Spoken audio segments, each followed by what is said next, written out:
Before we start, tell me where you are watching from and what time it is in your city right now. Keep that time in your head. While your clock runs, picture a basement you were never meant to see.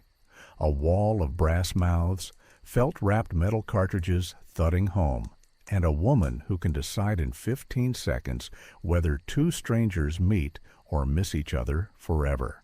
Chicago, 1906. Beneath the Buckworth department store, there is a private pneumatic network the customers think moves receipts and hat pins. At night, it moves favors. The floor boss is Lila Quinn, 35, sleeves rolled, a chain of manifold keys across her blouse like a warning. She came up counting twine. Now she sets the rules nobody upstairs will sign. Do not open a capsule unless the weight already told you the story. Do not write in ink when a pencil can be erased.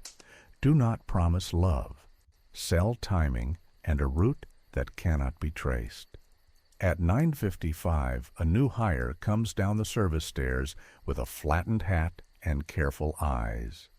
May Harper, 21, Missouri vowels, the kind of memory that gets people promoted or indicted.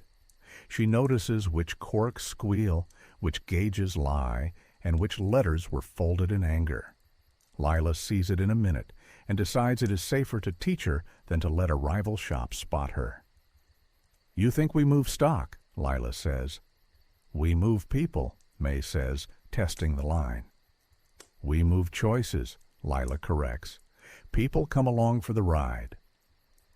There are 30 tubes in 2 ranks feeding a cast-iron manifold the size of a piano. Each mouth has a cork stop, a quivering needle, and a card slot that hides the only clue that matters: department code. Names live upstairs. Down here, numbers keep their mouths shut. The night crew is 4. Lila, May, Nell Whitby, 28, ledger girl with a typewriter, and the kind of calm you get from lying all day without ever saying a false word. Deke Collins, early 40s, compressor man, knows every leak by sound and keeps a flask he calls solvent. Mr. Fincher, store security, drifts in and out when he wants to look useful or when Lila needs a body in a doorway. 10 o'clock. Day clerks click shut ledgers and go flirt with the street. The basement gets loud. Doctors shoot prescriptions to boarding houses. Lawyers fire draft affidavits at stenographers who do not ask why they need them at midnight. Husbands send cash home without a note. That is the clean business. The other business rides in behind it. Lila shows May the splicer bench, a tailor's table for paper sins. 2 trays labeled with the only categories that matter downstairs: money with no schedule, schedule with no money. She holds 2 fresh envelopes to the backlight instead of opening them. Club crest to a milliner with neat script and folded bills. A dressmaker to a judge's clerk with words from a magazine article on courage. The club men pay to feel invisible, Lila says. The women pay to control the hour. We keep both from colliding with people who would shout. How? May asks. We fake turbulence, Lila says. We call it a routing correction and sell them the same mistake next Thursday without witnesses. 10:23. A capsule hits too heavy for its tag. Lila twists the end cap a fraction, listens. Not glass, not pills. Coins wrapped in cloth and a ring box. The card on top is a bank officer's hand pretending to be a poet. Future, underlined twice. Lila reseals it, adds a second route tag that will drop it 15 minutes late at a different mouth, and hands May a pencil. Write what it is without writing what it is, she says. May prints private installment on the ledger line that will look like a service charge tomorrow. 10:40. 2 buzzes at the service door. That means a client, not a delivery. A woman with a veil and money in her posture slides a capsule across the bench like it could bite. It was missent, she says.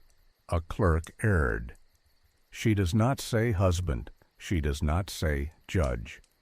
Layla points to a pasteboard box labeled Relief Fund. The woman feeds it like church. Inside the capsule is a small studio photograph that would not shock a child and would end a career if a rival kept the plate. Lila swaps the tag, reroutes to a friendly studio that will make 3 prints and swear they made 1, and talks without looking noble. We do not change the picture, she says. We change who gets to keep it. May waits until the heels are gone. The other 2 prints, she asks. One goes back to the commissioner with instructions about which chute to use, Lila says. One goes in the ash pail if everyone keeps their head. We do not blackmail, we inventory. Deke whistles from the compressor row. The north needle is jittering like a lyre. Feels like someone tied into our trunk, he says. It means a clerk at the municipal yard has a friend upstairs and a key to the wrong valve. If anything fails, this floor will be blamed for a pump a mile away. Lila keeps her voice level. Bleed it shallow, she says. Deke cracks a valve. The needle settles like a drunk finding a chair. 11:10. A parish house capsule to a widow. Card says charity. Weight says personal.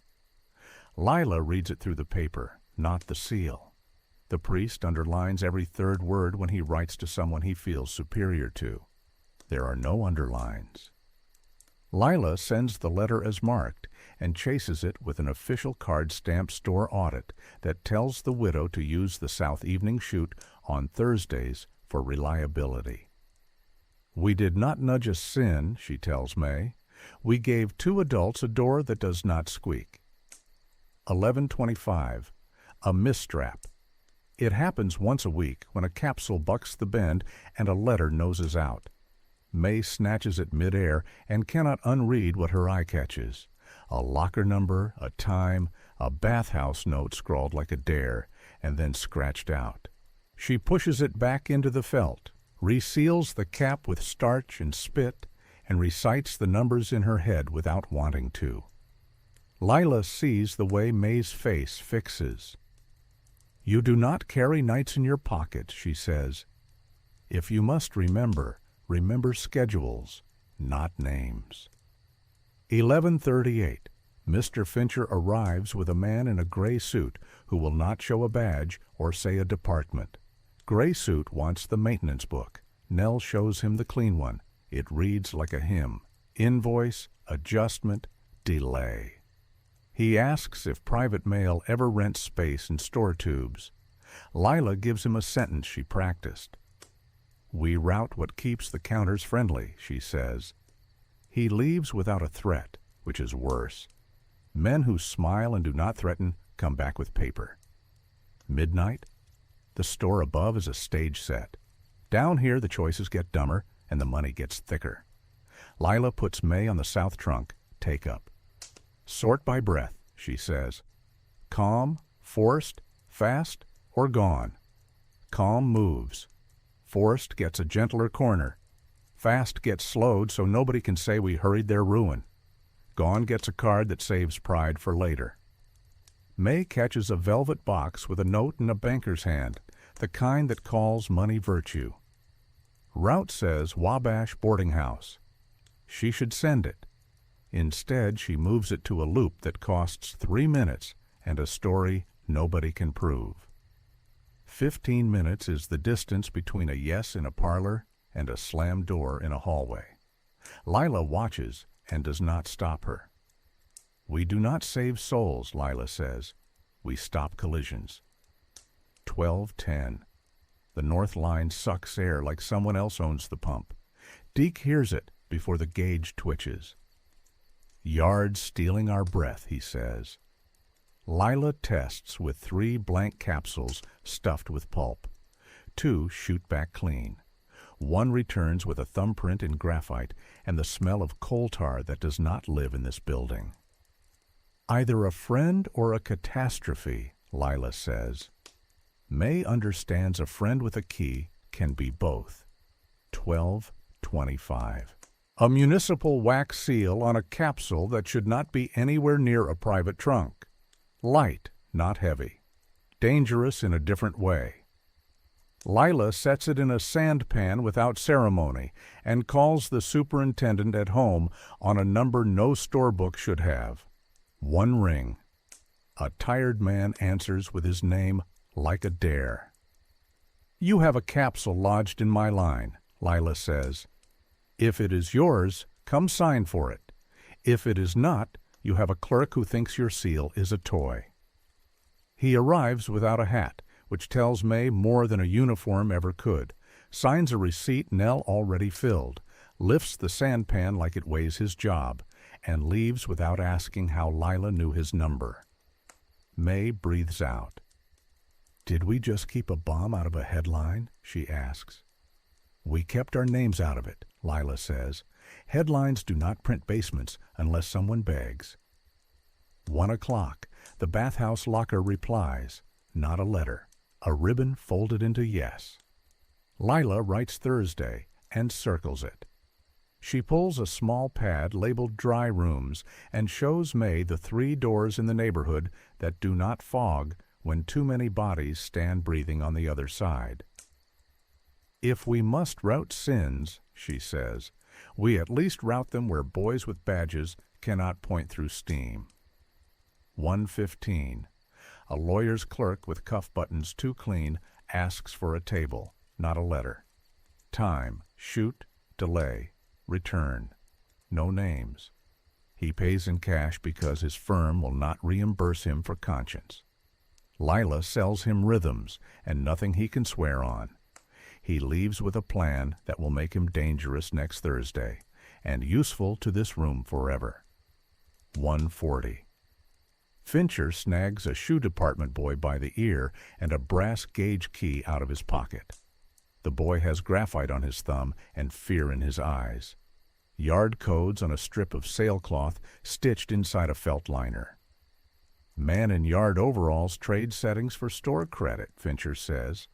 Lila makes him say the name. She writes it in a hand that is not hers in a book that does not exist. Then she tells Fincher the story he can tell upstairs. "You caught a boy stealing parts. Everyone gets what they want. The yard loses a friend with a key. This floor loses a hole in its wall. 2 o'clock. The only kind of customer Lila enjoys walks in. No veil, no apology. A woman with a straight back sets a capsule down and says the thing men stretch into poetry in 9 paragraphs. 7 in the morning, barbershop. He reads better than he shaves. This receipt buys his silence. The dress buys mine. Lila charges half, doubles the service, and sends a second capsule to a policeman's wife with a voucher for children's shoes. Tomorrow the ledger will show 2 errands with no connection. Tonight, 3 people will sleep. 2:15. Gray suit is back in the doorway with the kind of smile a man wears when he thinks he has a friend in a room. He asks how heavy a capsule can be before a private system fails. Deke answers because he hates men who think air is simple. Honesty weighs the most after midnight, he says. Gray suit laughs like he will repeat that over coffee. Lila files him under, "We owe you nothing," and returns to work. 2:30. May makes a mistake that could cost them a floor. She writes a reminder on a scrap, tucks it in her pocket, and forgets it for a breath. South shoot, ribbon, 8, dry door 2. Lila plucks it out before Gray suit can see the corner. "Do not take the night home," she says. May nods and feels her stomach drop. She thought she liked being good at this. She did not know how close good sits to caught. 2:45. A capsule arrives untagged and empty, except for a match shaved to a stump and 2 words on catalog paper. Too late. Not for this room. For anyone standing at a door at 8 who forgot that other people own clocks too. Lila does not sigh. She writes a single line in the ledger no judge will see. Man paid for discourtesy. Collect later, 3 o'clock. The gauge on the north pipe trembles again. Deke slaps it. The needle drops. We still have a thief on that line, he says. Lila writes yard next to Thursday on the slate. Tonight was a rehearsal. Thursday is when all the private schedules crash into the same 25 minutes. If the thief likes drama, he will test at 8:10. If the clerk upstairs likes headlines, he will bring a friend with a board. If the superintendent likes his job, he will answer on the first ring. May asks the only question that matters. What do we do when all of them show up at once, she says. We make them think it was the weather, Lila says, and finally lets the corners of her mouth move. And we sell the calm that follows. The wall phone rings with the tone that means someone upstairs wants to put their clean hands on a dirty pipe. Inspection, 8 in the morning, courtesy practices, and pressure logs. Nell rolls new paper in the typewriter and types tonight's fiction at the top. Load equalization during evening hour. Lila pulls the ash pail closer, drops the third studio print into it without looking, and tells May to go home empty. May washes her hands until the water runs clear of graphite she did not touch, and coal she did. She dries them on a towel that smells like starch and secrets, looks at the capsule in the sandpan, and listens for a sound that would tell her what is inside. It makes none. By the next night, May Harper can hear lies in the pipes. The north manifold rasps when someone upstream borrows pressure. The east chute coughs when a felt liner is frayed thin from too many secrets. The south mouth purrs when money rides inside. Lila Quinn does not praise her for hearing it. She hands her the kind of work that ends marriages if you miscount. They start at the splicer bench where paper gets its disguises. The tray labels are the house theology. Money with no clock, clock with no money. Day letters that need night courage, night letters that must look like day. Lila slides 3 capsules over as if dealing cards in a back room. The first is a club crest to a milliner, bills folded in a note that apologizes with too many adjectives. The second is a dressmaker to a judge's clerk, ink shaking on verbs she copied from the back of a magazine. The third is a parish envelope, thin, careful, and underlined every third word. The priests tell when he feels superior. We never fix virtue, Lila says. We fix timing. Fix timing, and people will think virtue fixed itself. May puts the club man on rails. She takes a pre-typed club header and adds 2 clean lines. Not Monday, Thursday at 8. South evening shoot. No signature. She tucks it inside a fresh envelope that will make a man believe the correction was his idea, then flips the root so the milliner receives instruction instead of apology.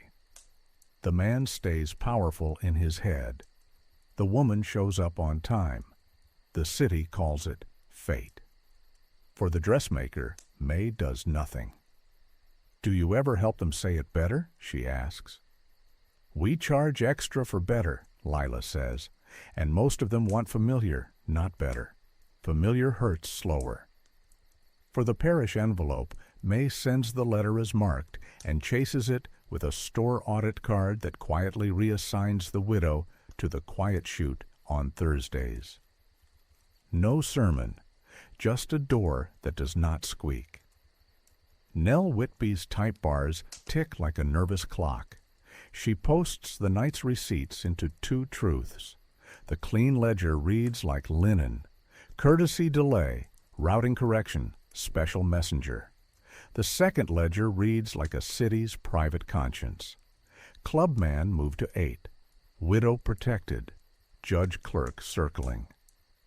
At 10:30, the first scandal sale of the night arrives wearing good intentions. A bank cashier in a well-cut coat appears at the service door with his hat in both hands. He wants a letter from a girl on State Street to arrive 15 minutes late, so his wife will be out buying eggs when it hits the hall table. "No names," he says, throat dry. "Just timing." "Timing is the only honest thing we sell," Lila says, naming a price that would buy a weak clerk a month of meals. He complains in the tone polite men use when they still intend to pay. She doubles it and offers a receipt. He pays. May moves his capsule to a loop that makes the air hiss like a sigh and logs a 3-minute courtesy delay that will read like weather tomorrow. He watches her hands as if memorizing a miracle and leaves grateful enough to become a repeat customer and ashamed enough to pretend he will not. A boy from Shoes wanders over the line at 10:45 with graphite on his thumb and too much curiosity in his eyes. He feeds an empty capsule with a strip of sailcloth sewn inside the felt, compressor numbers, not this shop's, then whistles like a pup that found a whistle.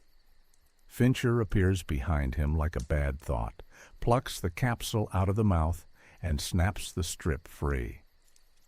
"Yard settings," Deke grunts, "and not ours." The boy names a man in overalls behind the municipal fence who trades codes for store favors and once asked for a picture he should not have.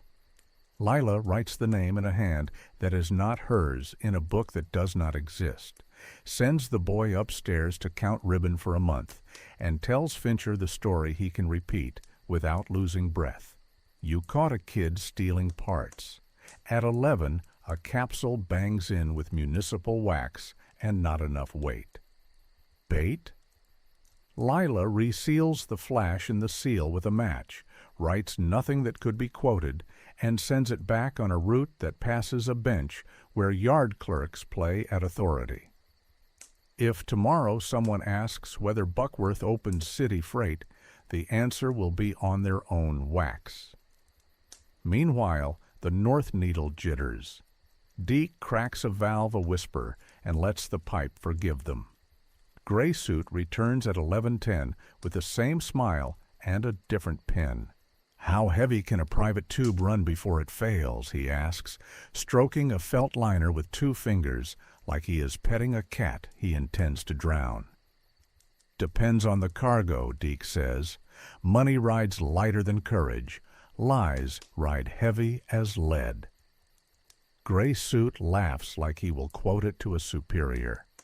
Lila files him under men who want us to teach them how to catch us and returns to the bench. Midnight flips the room from clever to cruel. The clean errands finish.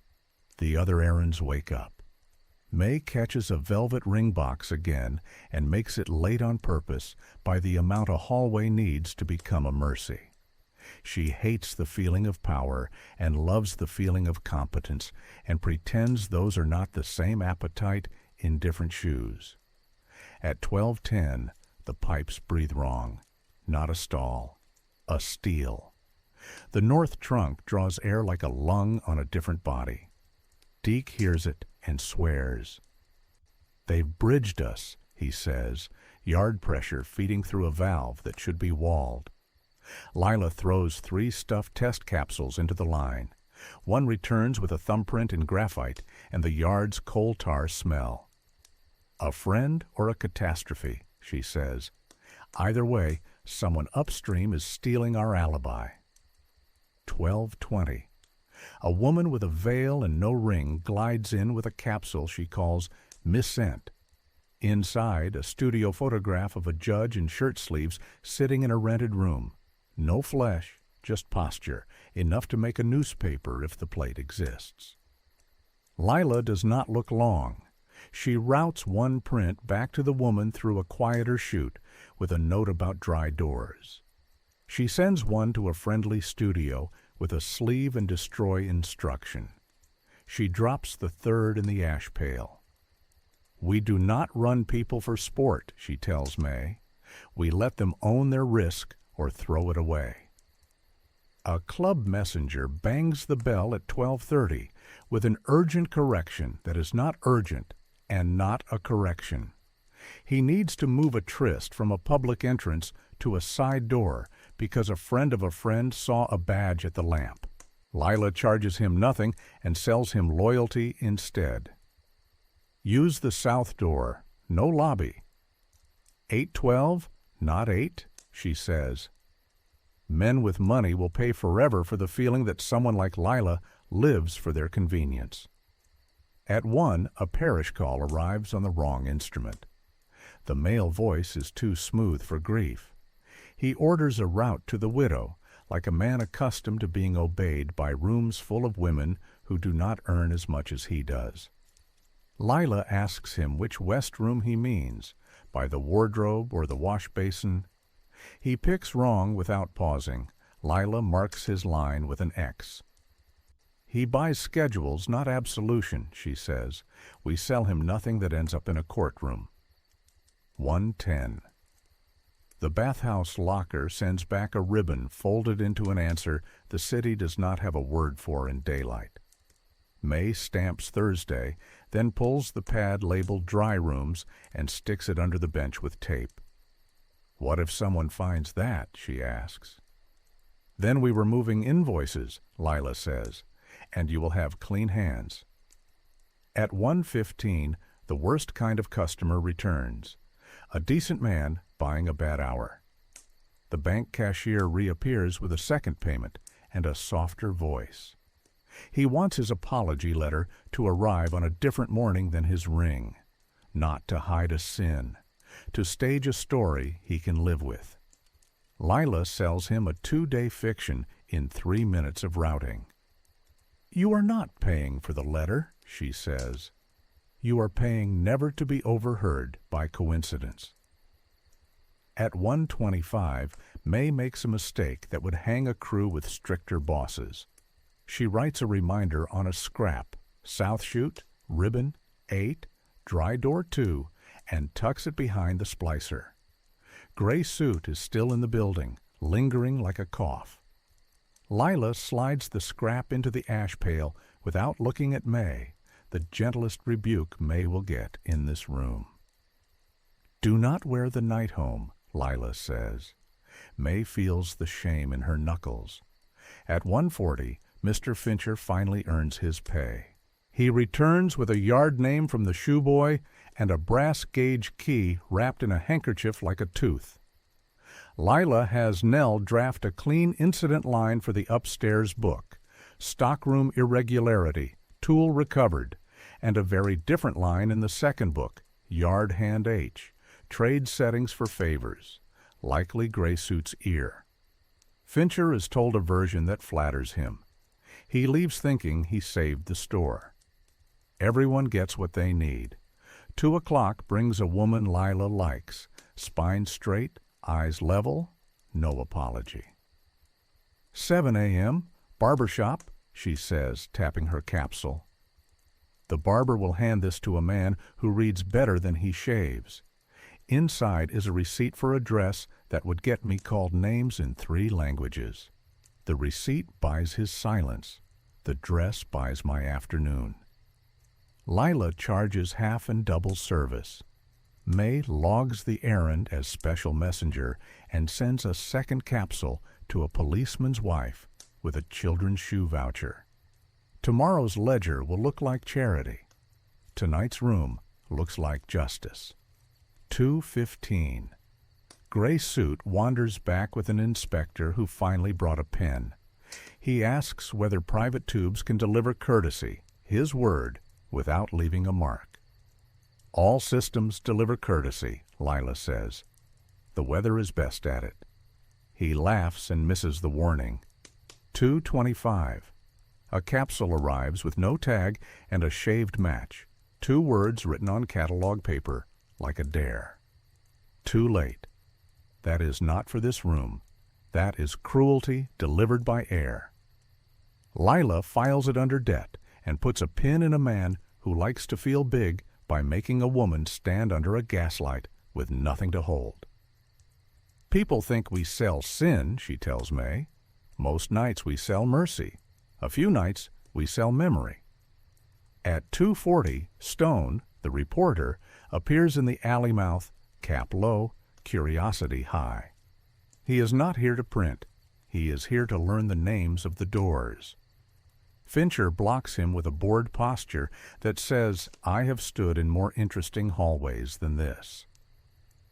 Invoices, Fincher offers. Stone smiles like he knows a dangerous truth. The people who say invoices at 2:40 in the morning are never moving invoices. 3 o'clock. The north needle trembles again. Deke slaps the gauge. It pretends to behave. We still have a thief, he says. Lila writes yard next to Thursday on the slate and draws a box around 8:10. If the yard clerk wants to perform importance, he will pulse the line at the exact minute. 4 different private arrangements need the city to keep its mouth shut. If Gray Suit wants to graduate from smiles to paper, he will arrive with a board to witness weather. If the superintendent wants to keep his chair, he will come without a hat and sign receipts quickly. May asks the question that will decide whether she belongs here. When they all show up, she says, who do we lose? Anyone who tries to make a speech, Lila says. We will keep the widow, the milliner, and the ribbon. Everyone else gets weather. The wall phone rings like a drum. Inspection, 8 a.m., courtesy practices, and pressure logs. Nell rolls a fresh sheet and types the heading that keeps rooms alive. Pressure equalization during evening hour. May shoulders the satchel she does not take home, washes her hands until the water runs clear, and listens to the pipes like she is memorizing a hymn. The city above will wake up and spend money on hats. Down here, Thursday at 8, will decide whose names survive the week. Thursday starts polite and turns predatory by habit. The marble floors upstairs get polished. The pipes downstairs get tuned to lie. By 7:40, every private timetable this room has been selling all week is lined up like dominoes. 1 pulse in the wrong place, and 4 lives fall in a row. Lila Quinn arrives early and does not take off her coat. She taps each gauge with her knuckle, checks the sand pan, checks the ash pail, checks the spare wax and the aniline bottle in Mr. Fincher's pocket. Deke Collins loosens the north elbow a whisper, enough that a light capsule will hesitate where a thief likes to work. Nell Whitby rolls fresh paper into the typewriter and writes tonight's fiction at the top line. Courtesy delays due to pressure equalization, 7:55, 8:20. See receipts. May Harper lays out the trays on the splicer bench like a surgeon, calm, forced, fast, gone. At 7:45, the first train leaves the station. A club crest to the milliner with the 2-line correction May wrote in the club's voice. At 7:50, the banker's velvet ring box rides the south trunk, already delayed by the 3 minutes that turn a parlor yes into a hallway no and save the room a scream. At 7:58, the widow's ribbon returns from the bathhouse locker. May routes it to a dry door that does not fog when bodies stand too close. 3 lives are on time. A 4th is late on purpose. All of it will look like weather if anyone upstairs asks. 8 o'clock brings the first knock that thinks it is a right. The municipal yard clerk calls with a voice like graphite. Short safety pulse on the North Main, he says. 10 seconds. Lila lets him drown in politeness. Authorization code, she says. He tries a number that belongs to last winter's memo. We are running customer courtesy, Lila says evenly. Your pulse can wait. He hangs up. Nell writes yard, gray on the slate. If he is dumb, he will try to force the line. If he is clever, he will wait until the room has something to lose. At 8:04, Gray Suit arrives as if summoned by the word weather. He has a real inspector this time, a clipboard, and clean nails. Fincher stops them at the door frame. "No farther than the stool," he says mildly. Lila nods them to the high view of the manifold and repeats the sentence that lets her lie without lying. "We move invoices. The weather provides courtesy." Gray Suit smiles like he already owns the word courtesy and wants the deed to the weather. At 8:06, Deke hears the sound the board cannot show. A thin swallow in the north elbow, not a stall, a test. He narrows the bleed and gives the pipe half a breath. The capsule that would have lodged slides through like a polite guest. Gray Suit does not notice. Lila does. 8:07. Reporter Stone appears in the alley mouth with a hat that says working and a face that says theater. Fincher blocks him with boredom and a logbook. "Inventory," Fincher says. Stone smiles because men who say inventory at 8 p.m. are never moving inventory and stays where he is. He wants to see who forgets to pretend. At 8:08, the room gets greedy. 2 capsules sling back to the manifold like they changed their minds on the stairs. The milliner's correction and the locker confirmation. If either dies, 2 people stand under 2 gaslights with nothing to put in their hands but bad decisions. May snaps both into the emergency chute, Deke's illegal bypass, and slams the lever. The duct coughs and accepts their lies. The inspector's pencil pauses on the clipboard and then moves again. He either missed it or decided to miss it. Either works. 8:10 is when the week caches itself. The yard pulses the north line without codes. The needle spikes. Deke kills the compressor in a motion that hurts his shoulder. A municipal wax capsule slides 2 feet into the elbow and goes still. Gray Suit leans forward like a man about to teach a class he did not attend.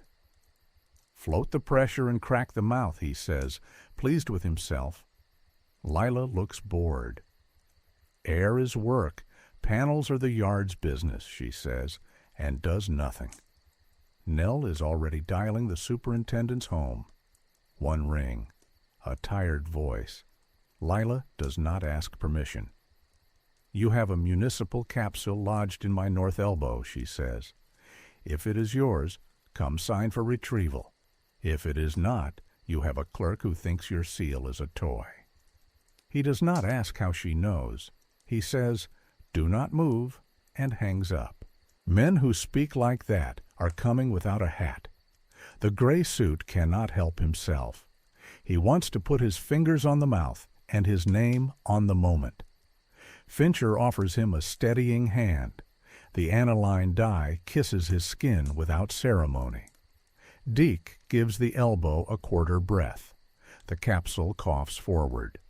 Gray Suit cups the mouth, slides the capsule into the sandpan, and straightens up with red wax smudged on his ring finger and graphite along his nails. He looks proud. People who are about to be caught often do for half a minute. "Municipal seal in a private trunk," he says loudly for Stone to hear from the alley. "Federal concern." Lila points to the pan like a schoolteacher. "Yard custody only," she says. "Inspector, you may sign that you observed courtesy. Nothing else moves without the superintendent's pen."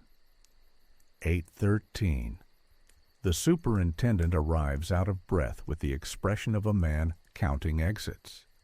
He sees the wax on Gray Suit's fingers, the graphite on his nails, and the purple bloom the aniline has started to raise when sweat meets dye. He signs Nell's receipt, lifts the sandpan like it weighs his job, and says to Gray Suit, not kindly, "My seal is not your entertainment." The inspector writes a real form code in his own hand and pockets it. Gray Suit tries to invent one and fails. Stone does not write. He watches May instead.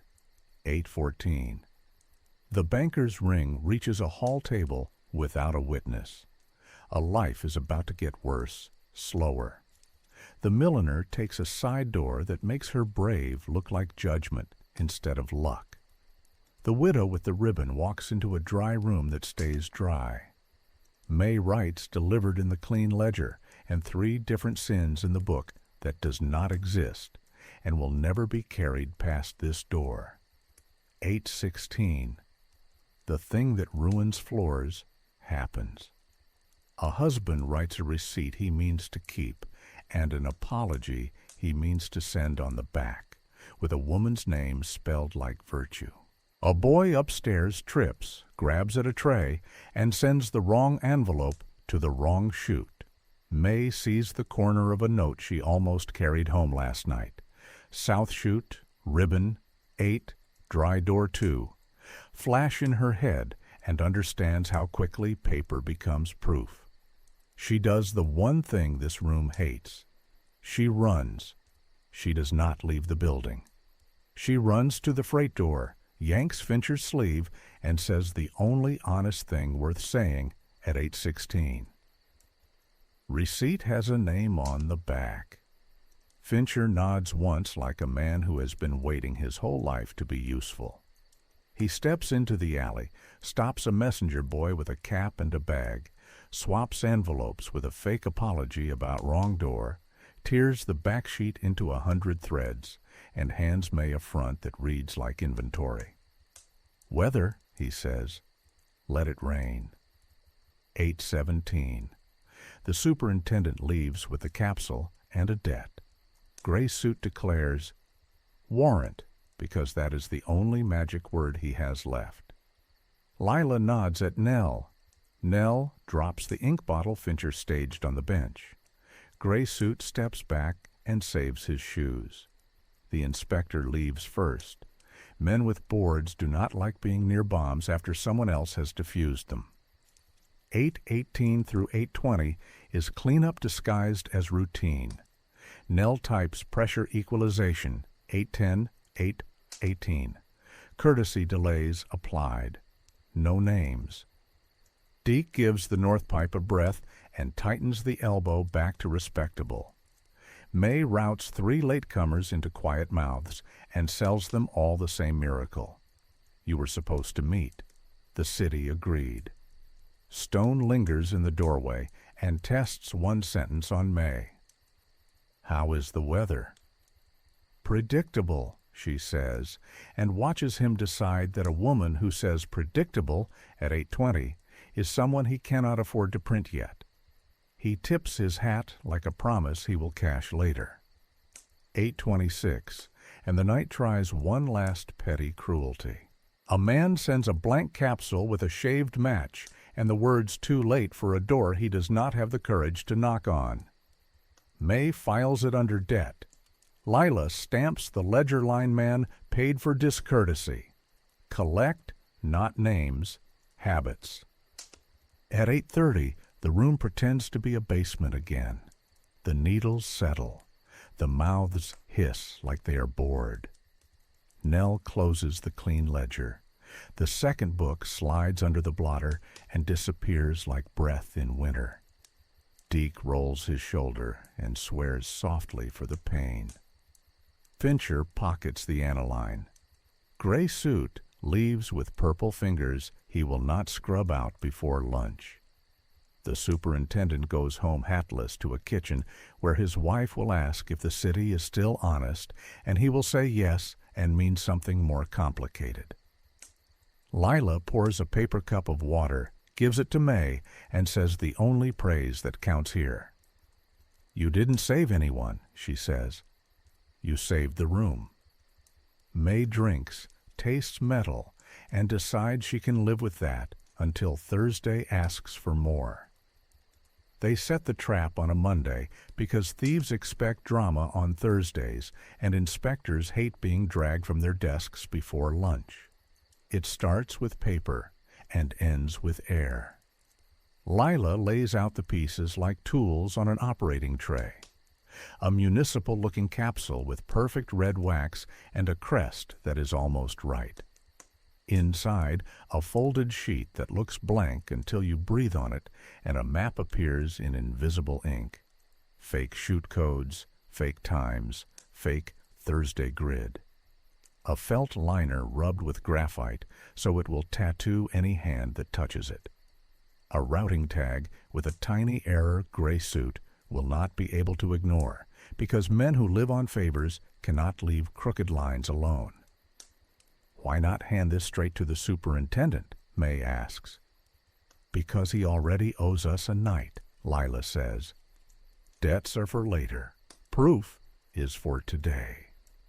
Deke tunes the north elbow to misbehave by a finger's width. He backs off one clamp, tightens another, and listens to the pipe breathe wrong until the stall sits exactly 2 feet inside the bend. He wipes his hands and points at the mouth. You'll hear it, he tells May.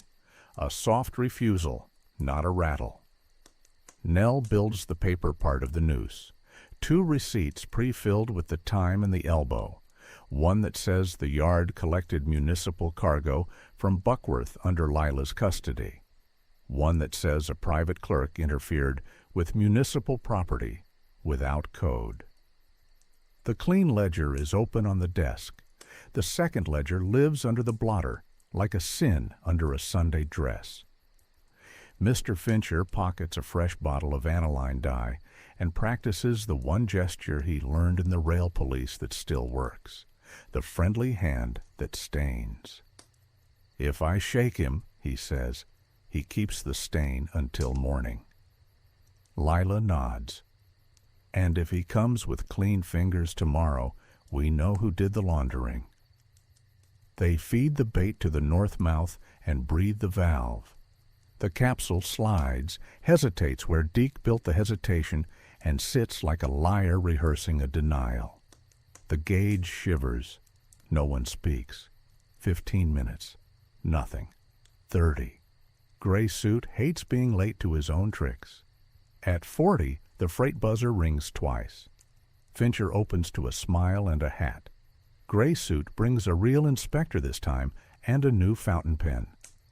Courtesy spot check, he says, like he is doing everyone a favor. Rains on Mondays, Fincher replies, stepping him only as far as the threshold. The soft refusal comes at 1:06. Deke hears the elbow click, cracks the valve a breath, and lets the bait lodge where a confident man can show off. Gray suit cannot help himself. He leans in, gives advice nobody asked for, and cups the mouth with his bare hand when the capsule edges forward. The graphite kisses his fingertips. Fincher steadies his elbow with a courteous shake.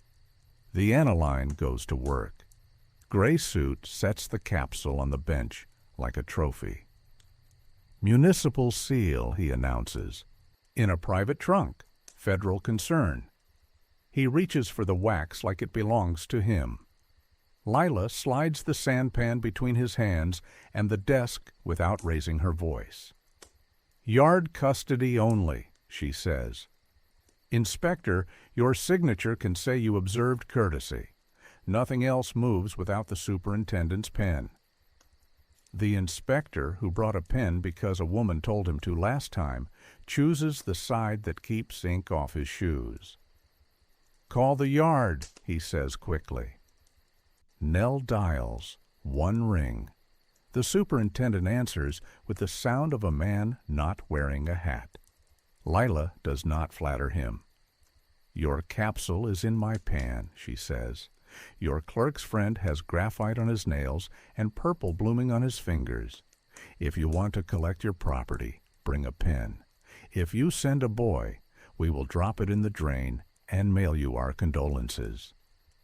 He arrives breathless, signs the receipt, and stares at Gray Suit's hands like a hangman weighing rope. My seal, he says flatly, is not your entertainment. The inspector writes an actual form code and pockets it. Gray Suit tries to invent one and stalls harder than the elbow. Unusual procedure, Gray Suit mutters. So is stealing air, Deke says. The superintendent leaves with the sandpan and a debt he will not acknowledge in daylight. Gray Suit tries to salvage face with the magic word warrant. Lila ignores him. "We're not done," she says to her crew, and nobody argues because nobody in this room believes in victory speeches. The trap only works once unless you clean the teeth. Lila uses the commotion to audit habits. She spreads a fresh sheet and lists the 3 lines that cannot be allowed to fail without making noise the city would enjoy. The widow's ribbon, the milliner's instruction, the bathhouse locker note. "Everyone else can wait," she says. "Those 3 get hands." "How do I move a tube with my hands?" May asks. "You don't," Lila says. "You move a person. If the pipe coughs, you go upstairs and you tell the lie that keeps courage from turning into humiliation. The pipe coughs on schedule, 1 honest jerk at 2:05. The milliner's capsule hesitates. May bolts for the service stairs, crosses perfume and marble, and finds the woman at the club side door looking like a person braced to be ridiculous.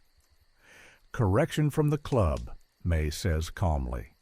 "South door, 15 minutes, no lobby." The woman nods like she always knew she was worth a side entrance and disappears before a badge can find a shadow. Downstairs, Nell clears the widow's ribbon with a dummy capsule that rings the mouth like a bell before the real one arrives. Deke babysits the locker's line by ear and gives it 2 breaths of mercy when the elbow pretends to be important. None of this will be written anywhere a judge will read. All of it will live in 3 people's memories as proof the city was kind exactly once. At 2:40, the superintendent's runner returns with a polite envelope and a face that wants to be forgiven for delivering favors. Inside, 1 line in a tired hand. "Clerk dismissed. Seal reissued. Yard will not touch Buckworth trunks again." Under it, smaller and not official. "If we are in your pipes, it is to warn you." Lila burns the note to ash and writes 4 words in the second book. Yard owes on inspection. Now the part with teeth. Gray Suit did not come alone into this story, and men who get marked do not go home quietly. At 3:10, he is back with someone worse than a badge. A banker in a dark coat with clean cuffs and a polite smile. The kind of man who buys investigations to settle private scores. He does not look at the manifold. He looks at Nell's hands, May's satchel, and the ash pail. "We have concerns about private routing," he says, like he is ordering a lunch. "You have invoices upstairs," Lila says. "Down here we have pressure." The banker puts a folded letter on the bench without touching anything else. May recognizes the hand from 2 nights ago. The apology on the back, the receipt on the front, a woman's name spelled like virtue. He is not here for the room. He is here to make this floor his alibi. "This arrived late," he says. "My wife was out. A clerk, some clerk, must have interfered." He expects denial or guilt. Lila gives him a price. "If you want the weather to testify on your behalf," she says evenly, "you can pay for a receipt that says the weather existed." She slides a blank form across. It says courtesy delay. It says pressure equalization. It says nothing about wives or names. The banker stares at the polite blackmail and realizes he is not the hunter in this room. He signs because respectable men prefer receipts to courage. Reporter Stone has been at the alley mouth long enough to learn when to stop pretending he is there by accident. He watches the banker sign and finally understands the only honest headline this floor would earn: "The Room That Sells Time." He closes his notebook and keeps the sentence. At 3:30, the room gets its ugliest test, and it has nothing to do with rings or lockers or the yard. A child coughs on a party line that runs past the stockroom, a wet gasping that makes the pipe sound like it is drowning. Everyone freezes. This floor is built to ignore almost everything. It is not built to ignore that. Lila points at Nell. "Hold that line," she says. "If anyone with a clipboard asks why we dropped 3 trunks, you tell him we were preventing a pressure spike." Nell holds. Deke kills noise without killing air. Fincher takes the wall phone and runs interference on the day office. The cough's slow. The doctor answers upstairs and shouts into a mouthpiece that he is coming. Lila writes one sentence in the book that is not a book. Child. Cleared. Everyone else can wait. Gray Suit chooses the worst second available to come back for pride. He steps into the doorway with clean gloves and new arrogance and sees Lila's back as she listens to a child breathe. "You can't choose who goes through," he starts. Fincher steps in front of him and offers the friendly shake. "Careful," he says. "Edges are oily." This time, Gray Suit refuses the hand. It does not matter. His nails are still faintly purple. He has already confessed more than the room ever will. By 4, the trap is run. The banker has paid for a story he can live with, the yard has promised to stop stealing air, and the inspector has the right code number in the right box. Leela should dismiss the crew and sleep. She does not. She takes out the only thing in this basement that feels like a talisman, the tiny triangle punch she once carried in another job on another night, where crossed lines were called accidents and mistakes were auditions. She drops it in the ash pail. This room will not keep trophies. It will keep routines. "Last rule," she tells May. "The one you follow when every other rule is on fire. If a child coughs, you clear the line. Everyone else can wait." May nods. She will hear that cough in her sleep. She will hear the North Elbow's soft refusal, too, and the way Gray Suit said federal concern, like a man who just discovered he is not invited to the part of the city where decisions get made. Dawn makes everyone honest and nobody kind. The day supervisor arrives with a starched collar and a question about the inspection. Lila hands her the clean ledger and a smile that closes doors. "Courtesy delays," she says. "Pressure equalization. All invoices delivered." The supervisor frowns for the performance, finds nothing to hold, and leaves. The superintendent sends no more notes. Gray Suit stops coming down, though once, a week later, May sees the faint violet at the base of his fingernails when he reaches for a door at a coffee counter. He hides his hands in his pockets and pretends he does not know her. The banker returns to his eggs and his story. The widow keeps her Thursday door until the ribbon stops arriving. The milliner moves shops and never thanks anyone. The locker gets a new owner who writes smaller. Reporter Stone prints nothing and gets more powerful for it. A magistrate reads a quiet letter at dinner and decides he likes the feeling of owing a basement he will never admit exists. Fincher spends his aniline on men who need stains. Deke fixes the elbow for good and pretends it never misbehaved. Nell closes one book and hides the other. Lila hangs the manifold key on its hook and looks at May. "Do you like it?" she asks. "Not the money? The choosing?" May tells the truth that will keep her in this room or send her upstairs forever. "I like when the doctor reaches the cough," she says. "The rest I can live with." "Then you'll do," Lila says. Upstairs, Buckworth opens on time. Hats, boxes, men with clean cuffs pressing coins flat on wood to feel respectable. Downstairs, the sandpan is empty, the ash pail is full, and the pipe breathes like a throat that just swallowed a story whole. The city will call it weather. The people who paid will call it luck. The room will call it Tuesday and set the trays for Thursday.